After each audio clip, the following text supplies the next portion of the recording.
Donald Trump, President of the United States of America, has seen the stock markets surge under his presidency.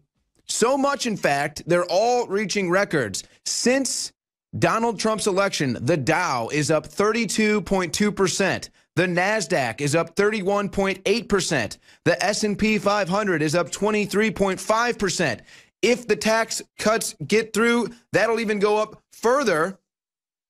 But there's a lot of fake news about the tax cuts, so now grad students stage walkouts to protest tax cut legislation.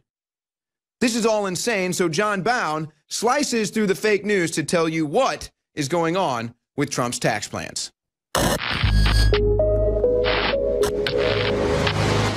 The long battle on Friday between the Democrats and Republicans over the tax reform bill finally came to a vote after a slew of amendments attempting to gut the bill delayed the final vote. Put a dagger into the heart of the Affordable Care Act. It does not have a single letter in there about pre-existing conditions or any actual health feature. For a lot of Wall Street crowd is that Republican proposals in both the House and Senate would drive up taxes for many high earners in the New York City area by eliminating the deduction for most state and local taxes. An individual making a yearly salary of $1 million would owe the Internal Revenue Service an additional $21,000, end of quote. So we, in this legislation, repeal that deduction and make these people, this person making a yearly salary of $1 million, pay $21,000 more taxes, and liberal groups are proposing doing away with it, and we put it in our bill so that we don't let these wealthy people get the benefit of the tax deduction, and they don't recognize it. Continuing the onslaught of disinformation, the Washington Post served up hysteria, claiming that roughly 38% of Americans wouldn't receive a tax break. Veteran journalist Britt Hume slayed the Washington Post's biased observations, reminding the Post that 45.3 million Americans already don't pay taxes. And I really resent anybody saying that I'm just doing this for the rich. Give me a break. I think you guys overplay that all the time, and it gets old. And frankly, you ought to quit it. Mr. Chairman, the public believes it. I'm not through. Okay. I get kind of sick and tired of it. Not true. It's a nice political play. Well, Mr. Chairman, it's not true. With all due respect, I get sick and tired of the richest people Regular order, in the country Mr. Chairman. getting richer and Regular order. richer. Oh, my gosh. We do a tax Regular order. middle class. Wait a minute. Regular order. And over again. Wait just How many a second. times do we do this before we learn this, Mr. Chairman? Listen, I've honored you by allowing you to spout off here. And what you said was not right. That's all I'm saying. I come from the lower middle class originally. We didn't have anything. So don't spew that stuff on me. It's about time somebody treated these Democrats like the petulant children they are. Just say That's something. exactly how you have to treat these people, Orrin Hatch. Thank you. Together, we could pull this country out of every mess it's in. And we could do a lot of the things that you're talking about, too. Most Americans will now see more of their hard-earned tax dollars if the bill passes. Not one Democrat voted for the tax reform bill. Perhaps the Democrats need those tax dollars to pay more hush money. All right, that's John Bound's report. The only Democrat that actually voted for it was John McCain. Other than that, no Democrats voted for it. But did you see Orrin Hatch delivering the truth to the Democrat Brown right there? That's how we have to handle these nut jobs. Welcome to the War Room. It is Monday, December 4th, 2017. I'm your host, Owen Schroyer. We're going to be joined by Matthias Thorpe in the first hour at 3:30 Central here. He was viciously attacked by a bunch of left-wing terrorists because he supports Trump. That's got him more fired up to voice his free speech. Roger Stone joins us in the second hour. He'll be giving you updates on everything that is his lawsuit against Twitter, the litigation against him as a Russian agent, totally a false narrative, and everything that is the White House intrigue as it develops. Rob Dew will be joining me in studio in the third hour to talk about the latest vaccine news that he's discovered. As you can tell, Rob Dew, always fired up over vaccine news as we continue to learn more and more about the dangers of vaccines, what the government has been trying to cover up, and, in fact, the legal battles, including the legal payouts that the victims of vaccines have received, which the mainstream media and many indoctrinated by the principles of Western medicine would tell you do not exist.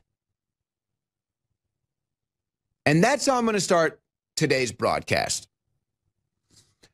How do I live in a time where you can literally give somebody the documents and say, hey, look at the vaccine damages. Look at the millions of dollars of payouts. Look at the secret courts. Look at the inserts. Look at all the doctors admitting now what the truth is about certain vaccines like Gardasil. Look at all the articles coming out about the flu shot saying, well, it doesn't really protect you against the flu. And yet, every day, you have to battle these people that want to just reject reality.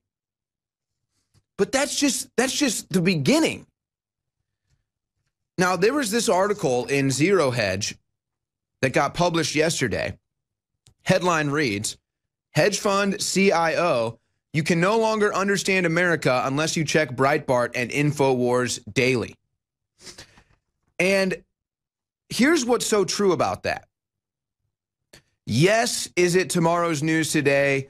Yes, is it next year's news today? Okay, you get that. Obviously, yes, INFOWARS reports on stuff that becomes news years from now. But that's not even what I take out of this story. What I take out of this story is that the key here is you can no longer understand America unless you check Breitbart and INFOWARS daily, where a large swath of the population really, really, truly believed that Hillary Clinton would win the presidency. Not us. A large swath of the population, I mean, you heard the caller into Alex Jones today. They really believe in their heart that Russia somehow rigged or compromised President Trump throughout the election process. They really believe this. So it's not, this is beyond just, yes, INFOWARS having the best sources, having the best news, not going to lie to you, not trying to trick you. This is beyond that. This is that we represent the heart and soul of America. It's not that Alex Jones is perfect. It's not that anyone here is perfect. It's that we channel into the same energy, the same force of nature, the same belief system that fuels this country, that is the spirit of America. That's what the mainstream news doesn't do. That's what the liberal establishment doesn't do. That's what even most of the Hollywood and Washington, D.C. elites don't do. They don't understand it. They don't resonate with America. They don't even understand Flyover America. You don't even exist to them. So when I'm sitting at Thanksgiving 2 years ago and my entire family pretty much is laughing at me because I'm saying Trump is going to win, or Ann Coulter goes on Bill Maher's show and says Trump is going to win and everyone laughs at her. No. See, we understand America. We get it. We talk to you. We hear from you. We have the same thoughts and beliefs as you. So when people tune into Alex Jones, it's not even, most of the time when someone tunes into Alex Jones for the first time, they probably don't even know what type of news he's covered or what type of age advanced news he's covered. They hear Alex and they say, wow, that's exactly what I've been thinking. Wow, that's exactly what I've been trying to put into words. Wow, I've felt that way for so long. It's so refreshing to hear somebody saying that. That's what Eric Peters, the CIO of One River Asset Management, is saying to me when he says you can no longer understand America unless you check INFOWARS daily. We are America. That's what it is. We are America. CNN and MSNBC hate America. They want to take this country down. That's what this is all about. The Obama administration, all of the Obama holdovers, all of the Democrats that are fighting Trump right now every day, fighting the Trump agenda, literally trying to drown America. They don't understand America. They don't represent America. They are the enemy of America. They hate America. They think America is the evil. They think white man is the evil. This is their genuine belief system. So it's no wonder why somebody that goes to CNN or MSNBC for news has no clue what is actually going on in the country. Literally, they're completely clueless.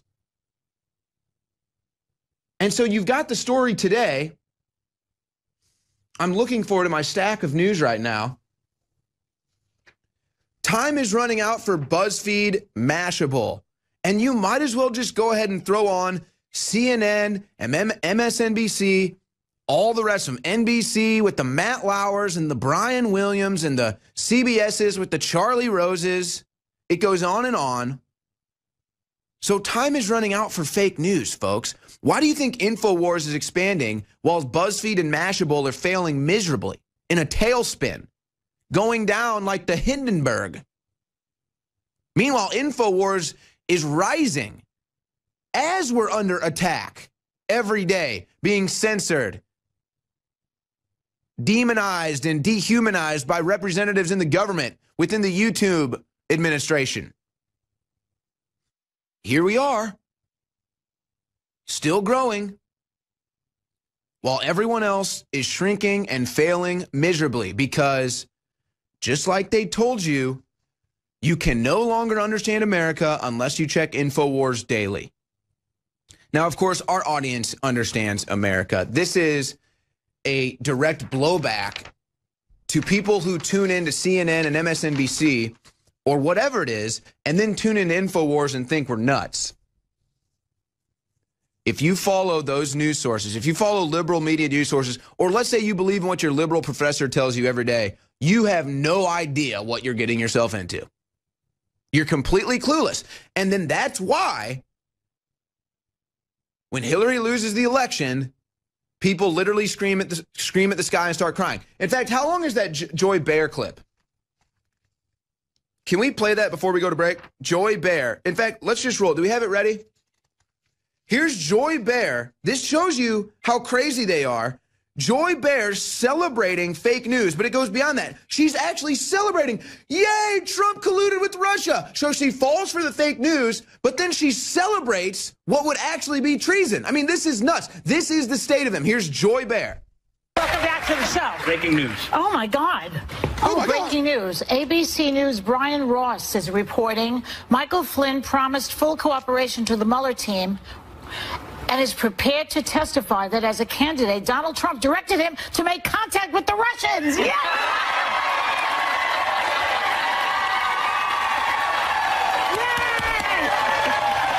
So there's Joy Behar, Joy Behar celebrating fake news, and then literally painting an inaccurate picture to her audience as if this indicts President Trump for colluding with Russia on any grounds whatsoever, when it does not.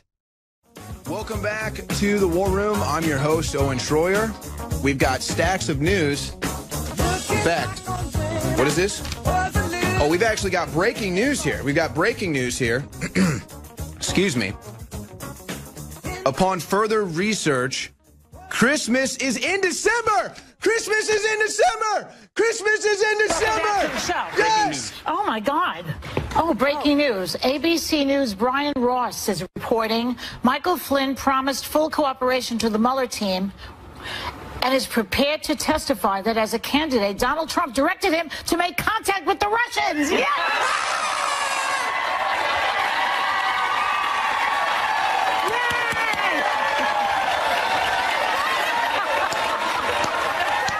And so now, honestly, this is really sad.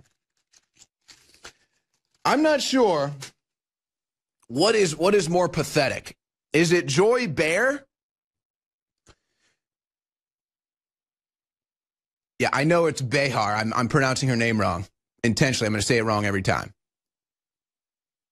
What is more pathetic? Is it that Joy Behar is actually excited over potential? So, like, I'm just trying to, there's literally no sense you can make of that, except that she is mentally impaired.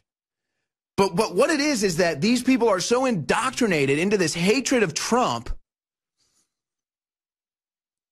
that even you just give them a little breadcrumb and they act like they just had a 5-course meal. I mean, that's what it is. These people are so starved. That's what it is.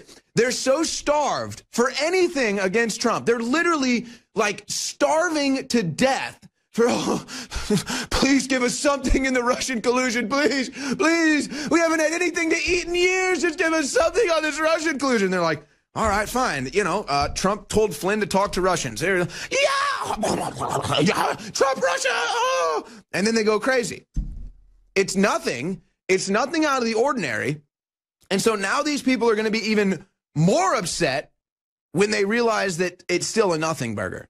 And that anything that Flynn confesses to or has confessed to or is cooperating with is still not going to lead back to Trump and still has zero to do with Russia. Literally nothing. But I'll tell you, look, I got stacks of news here. I was really fired up about this Kate Steinle thing. I still got some comments on the Texas State University thing that I experienced last week, but I think I'll get into that with Matthias Thorpe, who is joining us in the next segment. More news out of the NFL. I was going to give them credit, but it looks like once you want to give them credit, they immediately fall on their face. But how about this? Let's go to, since we're on the liberal madness thing here, and it really is a liberal madness with Joy Behar, literally freaking out over fake news live on air, and then all of her minion audience thinks it's real. But here's the Huffington Post. This is why I want to go full Christmas. Huffington Post is now, I guess, for the first time ever, watching old Christmas classics that we all grew up on, and then finding some way to spin it into liberal indoctrination. Here's the Huffington Post breaking down the story of Rudolph the Red-Nosed Reindeer. Hey, look at the beef. Look at the beef. Hey, buy us new. Hey, Pawpaw, thanks now. Stop calling me names.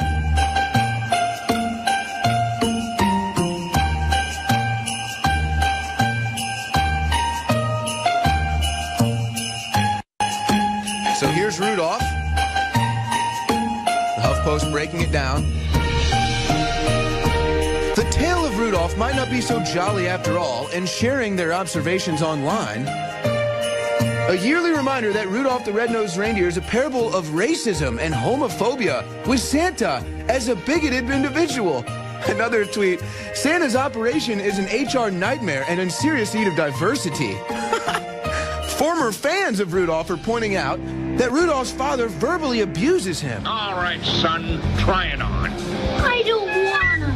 Daddy, I don't like it. You'll like it and wear it. Oh, but Daddy. You'll get nothing and like it. It's not very comfortable. There are more important things than comfort. Self-respect. Santa Claus berates Donner for his son's nose. You should be ashamed of yourself. The bigoted Santa. The school coach encourages bullying. Come on, Dang. We won't let Rudolph join in any reindeer games, right? Donner forbids his wife from joining the search for Rudolph. No, this is man's work.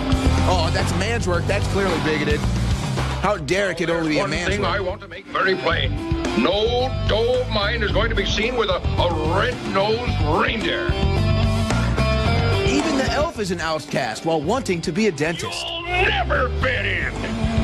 Now, you come to elf practice and learn how to wiggle your ears and chuckle warmly and go hee-hee and ho-ho and important stuff like that. A dentist. Good grief. An appropriate bit of wisdom for Rudolph. If we don't fit in, it means we're not a-holes. In the end, Rudolph and friends learn the bitter truth. Deviation from the norm will be punished unless it's exploitable. Thank you, Huffington Post, for breaking down Rudolph the Red-Nosed Reindeer. I'm missing something here. I haven't seen that movie in a few years, but that's right. The entire purpose of the movie is about overcoming people telling you you can't be something. The entire purpose of the movie is saying that even if it appears that you're an outcast, you still have a role in society and people can still benefit from you. Wow. I mean, it's really amazing. It's beyond, it's such brainwashing that it's sad. They didn't even mention the island of misfit toys. It's like the heroes of that movie are the misfits. It's like they don't realize that we learned this lesson in like the 50s, whenever that movie was made.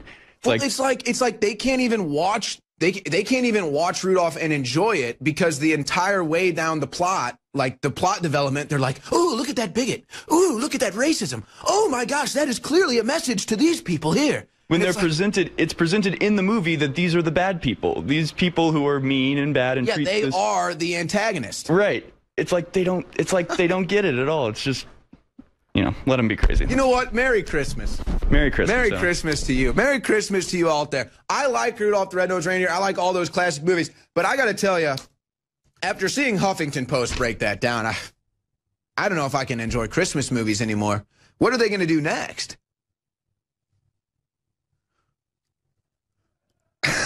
What are they going to do next? I got it. Frosty the Snowman is a white supremacist. Frosty the Snowman's going down, folks. In fact, I can't wait. Where are you on that, Huffington Post? In fact, I want to see the Huffington Post break down Frosty the white supremacist snowman. I mean, we need to be doing something about. And if I see any of these networks airing Frosty the Snowman, I will be petitioning them that they remove that white supremacist off the air. Look at that white supremacist bullying that young girl. What is that, Roy Moore the Snowman now? Unbelievable. Well, INFOWARS puts out new content every day. That's right, every day you can find new content from us here at INFOWARS. Of course, we are live for 10 hours every weekday, starting with David Knight in the morning all the way through the conclusion of the War Room with the Alex Jones Show sandwiched in between there, 4 hours of it. And it's all possible because of you supporting us at InfoWarsStore.com. Now, obviously, we have new specials, as we normally do on the website. 33% off DNA Force right now. I take DNA Force every day, and it's 33% off right now at InfoWarsStore.com. You've got 50% off Vitamin Mineral Fusion, 2 products that I take every day. 50% off, I believe, the entire Super Blue line. I think we've got the toothpaste, both flavors, the mint or spearmint, and the bubblegum flavor, plus the mouthwash, are all 50% off. So that's fluoride-free toothpaste. I say it literally makes your teeth squeaky clean. That's my one-liner for the Super Blue toothpaste. Literally makes your teeth squeaky clean. When you're brushing your teeth, you will literally hear them squeaking because they're so clean.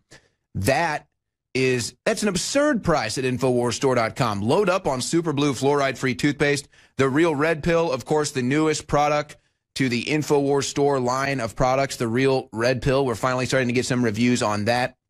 That is the latest product. Are we still offering that? What is the special price right now on the Real Red Pill that we just released? I don't have the updated. Okay, so we still have a special running on the Real Red Pill. So make sure you try our new product, the Real Red Pill, just loaded with excellent nutrients and supplements in there for heart health, brain health, and everything in between. Check out InfoWarsStore.com. You've also got online gift cards that you can give for family and friends for Christmas. So all kinds of great gifts, all kinds of great specials, movies, T-shirts, hats, everything at InfoWarsStore.com. And that's what keeps us operating and expanding, is your support at InfoWarsStore.com. My next guest, Matthias Thorpe, you may have seen him on the Alex Jones Show Sunday. He joins the War Room now. He has been, well, he was attacked by a bunch of violent leftists for supporting Trump. You can still see some of his wounds from that experience. Matthias, thank you for joining me today. Hey, how's it going, Owen? It's going good. Good. Glad to have you with us. Glad you're able to be on here with us. Real quick for our audience, though, explain to us what happened, why you were attacked, and just what went down. Sure. So I went to the lecture at the Harvard Coop. It's a bookstore in Harvard Square. It's owned by Barnes & Noble, but, you know, they don't go underneath that brand. But I went there. Mark Bray was having a talk about his book, Antifa, the Anti-Fascist Handbook. And so I went there with a group of people to ask questions, ask intelligent questions, to you know, confront and challenge these ideas. And the people that were attending this event recognized me as a organizer of a free speech rally here in Boston back in November. And my picture was on itsgoingdown.org, and it was also on one of the local Antifa websites, North Shore Antifa. So they basically put a target on your back. Yeah, basically. I mean, they were trying to dox me at first. So I went to a press conference. And again, you know, we are not the violent ones. We are not the ones trying to get people to hit others. We think that, you know, these groups, these leftist groups, are brainwashing these kids and other people. And we want a different perspective to be noticed and to be heard in their meetings. And I think that the best way to do this is to, you know, I mean, you can't even really say that this was an Antifa meeting, but they were there. And there were other, you know, communist leftist groups that were in attendance. And, yeah, so they definitely had a hit on me. They didn't like the fact that I, you know, asked, you know, challenging questions. They didn't like the fact that at the end of the lecture I said Trump, Trump, Trump and build the wall. And we got kicked out, actually, because there were some in the audience that were intimidating and provoking some from our group. And there was a little bit of pushing and conflict between some other people. And while I was there, I honestly tried to talk to people. I honestly tried to have, you know, discussions. I told one of the guys specifically, who we recognized as one of the main organizers of the Antifa group. I told him, I said, I don't hate you. I don't want to commit violence towards you. We don't want to hurt you. We just want to have real discussions. Because he was very surprised that my friend, who's a Trump supporter, said, oh, this guy's a commie, but he's not too bad. He'll at least talk to us. So I just think that it's absolutely ridiculous that, you know, these people are responding in the way that they do. They gather around, you know, 7 to 10 people, and as you're there, you know, sort of alone, and I was having a good conversation with somebody, a very productive conversation, and I was about to leave, and right at the moment I was about to leave, they came up and attacked me. And they brought their strongest people from behind to hit me in the face, which I think is cowardly. So the attack happened when you were actually having a dialogue with someone else, and they cheap-shotted you from behind and then ganged up on you. Yeah, so a group of females, from what I could see, came out of the building, looked at me, said, he's a Nazi, and one of the girls from that group tried to take a swing at me. And as I was backing up and kind of, you know, fighting them off, within seconds, somebody from behind and a group of other people from behind grabbed me, started punching me in the face, and, you know, the next thing I know, I'm just fighting them off, and I'm in this huge tussle. So, yeah, I mean, they came out of the store. I don't know if they knew I was out there talking. They heard me, and they were planning this all along, but it was definitely a tactic in order to distract me from the front so that they could get their strong people from behind and jump me. Did they ever, I mean, obviously we know the answer, but I'm just curious if they ever provided any basis for calling you a Nazi. Of course not. I mean, you're probably aware. So it's just, he's a Nazi, like that. It's pretty much what it is. You know, they just point at people, and because they're such a collectivist type of group, You know, they see somebody who's a free speech organizer and they say that guy's a Nazi. And it didn't help either because the Boston city government back in August, when the 45,000 people showed up to the rally, it didn't help that they had stated the same exact type of language, that we were a hate group and that they weren't going to bring hate into the city, and they talked about Nazis, and they never retracted those statements. And we sent a letter to them. We said, you know, we want you to apologize, want you to retract these statements, because people, you know, somebody needs to be held responsible for the fact that somebody thought that I was a Nazi, whether that be the Antifa groups who wrote, you know, slanderous articles about us, or the city government that said that we were a hate group and specifically mentioned the KKK and Nazis during their speech and never, like I said, never retracted those statements. You know, people need to be held responsible for what they say. Yeah, and that's where I want to go next with this. We're about to take a break here, but that's where I want to go next. First of all, yeah, who is implanting these thoughts and ideas that you would even be a Nazi? A, we need to look into that. But then B, I think the most shocking thing about this, unfortunately, Trump supporters getting beaten up by left-wing terrorists happens a lot now. Unfortunately, you're not the only one to have to be hospitalized by this. In fact, even though it's obviously not good what happened to you, it probably could have been a lot worse. They're lucky they didn't hurt you even worse, and you had more hospital bills.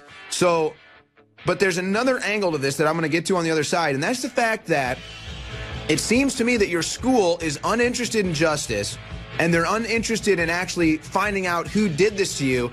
And I want to hear your opinion on this, but when I was in college, they would have found out who did this lickety-split. It's not hard to identify people on a college campus. We'll be right back. You know, it's the strangest thing when I go down to Texas State University and I have a young woman tell me that no matter what she does, she's looked at as an N-word. And I'm sorry she feels that way. I wish she didn't feel that way. I don't think that's how society looks at her.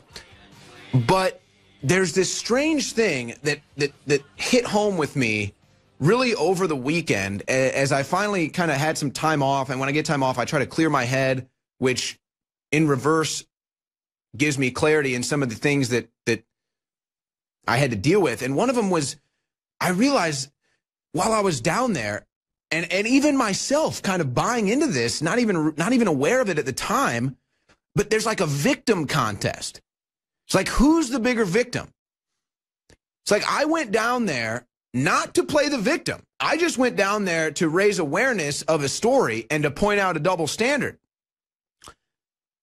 But then it turns into this thing where I'm looked at as someone claiming victimhood because of this story, even though, I mean, essentially you could. I mean, my goodness, saying whites need to die.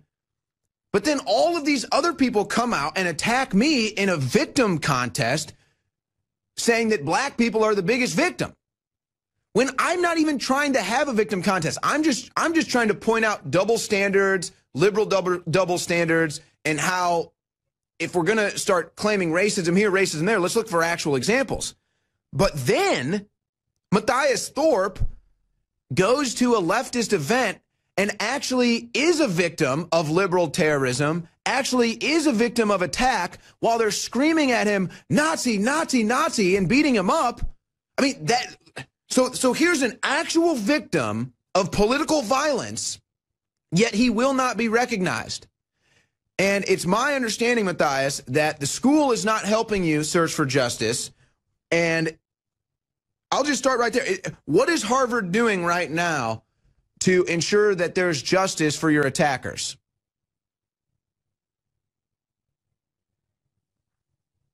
Everything's placed here, you know, close to Harvard University. It's a bit of a spread out campus. And so you have sort of the, you know, public square area where the bookstore is, and then you have the university.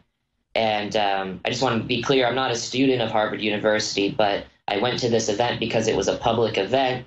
And the COOP does affiliate itself with Harvard University in terms of supplying textbooks. But it was on school property, correct? I don't know if the square is necessarily school property, because the Harvard Yard campus is gated off sort of across the street, and then there's the square with a bunch of shops. So it's kind of like the downtown area. So if you like look at Berkeley, you have the downtown campus area, sort of, and then you have the school. So we're still trying to figure out whether or not this is school property in the square, And you're or this probably is a public. getting the runaround on whose jurisdiction this is. Well, so this is the thing. I filed a police report with the Cambridge Police, and that's where, this is Cambridge, Massachusetts. So I filed a police report with them. We called them on Saturday to follow up with them to see if they had any information about getting video, because in this specific location, there's video cameras everywhere. And we've also followed up with the bookstore, and they're not cooperating with us. I think that they're trying to run away from this as much as possible. The Facebook event is now closed, so we have trouble identifying anybody who was interested in going. And we called the Coop. They didn't respond. An article came out by the Boston Herald, who I tried to contact before they released this article, and it was basically slanderous towards what happened. And they called it an alleged assault in the headline of the article, alleged assault attack. And I was just like, have you seen what I look like? Is this an alleged assault? What about security footage of the actual attack? Has anyone presented that evidence? So, yeah, well, they haven't. But what we're trying to do is get that from the police. And I haven't heard a word from the police department. I mean, this is a domestic terrorist attack. This is an attack from people who subscribe to a political ideology and beat me up because of my political ideology. So unless there's a murder or something in Cambridge, this should be top priority. Well, let me ask you this. Have you consulted any legal advice yet? Yes. We have a lawyer who is helping me out at the moment.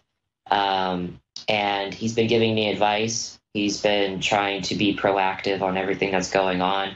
At the moment, I've really been balancing a lot of interviews because a lot of people want to hear my story. A lot of people want to, see what happened. But yeah, we are taking legal action, and I'm putting pressure on the police. I'm putting pressure on Mark Bray, on Antifa, and the city. Because, like I said, Boston, Mayor Marty Walsh, the Chief Commissioner of Police, and Governor Charlie Baker of Massachusetts not once had retracted their statements about Charlie Baker is weak. Charlie Baker is weak on crime.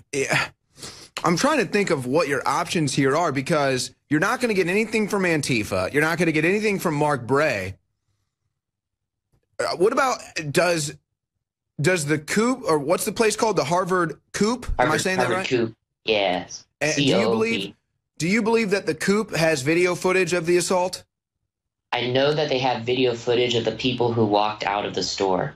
Now, whether they have video footage from outside, because I was right out in front of the entrance, I don't know if they have security cameras there. I would assume that they would, but they're not cooperating with us. They're not really responding to us, and we're putting a lot of pressure on them. Just because we only got 3 minutes left here. Sure. So, what charges have you been able to actually press any charges yet? No, because you don't know the names of the individuals. Or we don't have an identification or any identities. So we need that video in order to. I would say. So here's what I think. Here's what I think you need to do with this. You need to put the Coop on blast, because they seem to be the ones that are harboring this evidence. Now, this is a place of business. This is a private establishment that thrives off of profits. So I think that your next move, again, I'm not your lawyer, but this is what I would do. I had a similar thing happen to me. It wasn't a politically motivated thing, but where I was assaulted and I had to go through the rigmarole of getting the video evidence, presenting it to the police, getting the files charged, and it is a bear. I mean, it really is not fun, especially because the police, quite frankly, don't want to deal with it. It's just more work for them. But if you put public pressure on the Coop to present that photo or to present that video to you, I think that really is where you can get things moving in the right direction. Because I know you can't file an assault charge on an individual without a name, but there might be something you can do to the Coop if they refuse to do anything about what happened on their property. But I guess you're in kind of a battle right now to even find out whose property it was. Exactly. Was it public property of the city of Cambridge? Was it Harvard University property, or was it technically Harvard Coop property? Well, So, I would imagine the city manager should have that answer. I don't know if your lawyer has tried to reach out to the city planner's desk or anything like that, but they should have that answer for you. But, you know, this is honestly despicable. Next step. This is despicable to me. I mean, I feel like you have been victim. See, this is what I'm saying. This is why I introduced this segment with the story from TSU, because, look, you know, we can have real talks about racism. That's perfectly fine. But let's not sit here and have a victim contest. Let's take each example and let's do a case-by-case breakdown. I mean, let's use our reasoning and logic to have a case-by-case breakdown instead of making blanket statements that don't apply to the current year to meme it. But that's what I'm saying. So everyone down at TSU wants to have a victim contest. Who's the bigger victim?